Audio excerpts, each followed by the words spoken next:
लालू जी, आपसे मैंने यही प्रार्थना किया हूं और पहले भी किया था कि आप जब जेल जा रहे थे तो किसी योग्य यादव जो आपके पार्टी में थे, सीनियर लोग थे, यादव को ही बनाना होता था, उस यादव नेताओं में से किसी को बना देते, अपनी पत्नी को क्यों बनाए।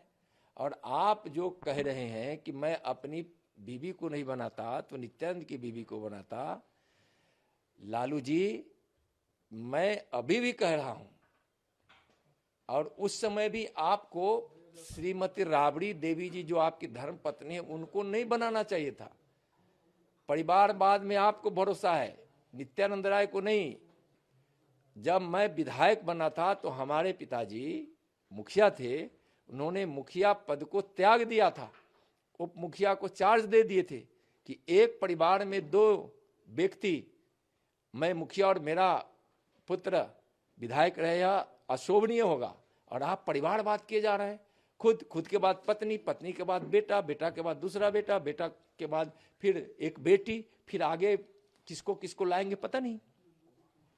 तो अभी भी आपसे आग्रह है कि आप को पहले बनाना चाहिए था और आगे भी बनाना चाहिए। किसी भी गरीब ग्वालिन को बना देते, किसी गरीब आप अपने नेता कार्यकर्ता की बीवी को बना देते, आपको राबड़ी जी को नहीं बनाना चाहिए था। और अभी भी तेजस्वी जी को हटाकर अपने पार्टी के किसी दूसरे यादव को आप उप मुख्यमंत्री बना दीजिए। परिवारवाद, लोकतंत्र में परिवारवाद यह कैसा है? आपको किसी पर भरोसा नहीं है, आपको अपने पार्टी के नेताओं पर भरोसा नहीं है, किसी पार्टी के किसी भी समाज पर भरोसा नहीं है, यहां तक कि दूसरे यादव पर भी भरोसा नहीं है।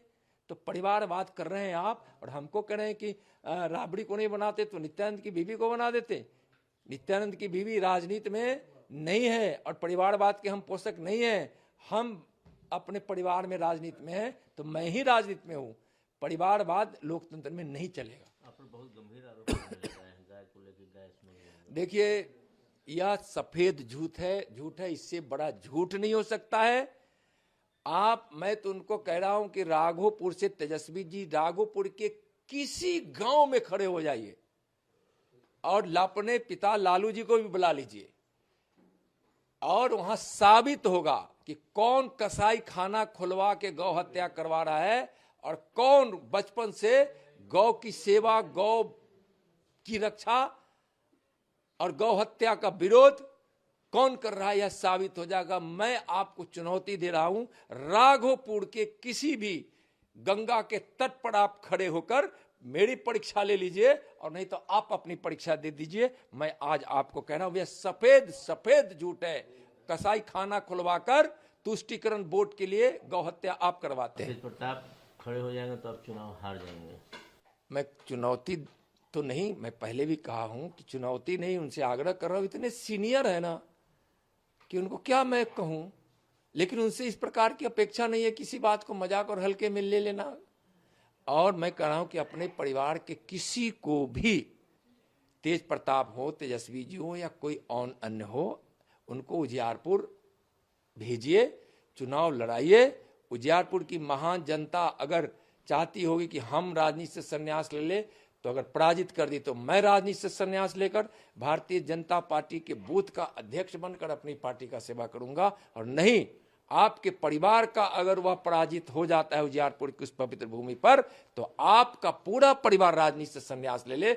इस मेरी विनती को आप स्वीकार कीजिए और भेजिए किसी को उजियारपुर की धरती पर। कंस कहा है कि जो लोग कर रहे हैं लोग कंस के वंशज हैं। भैया, कंस और कृष्ण किस किस चीज के प्रतीक है?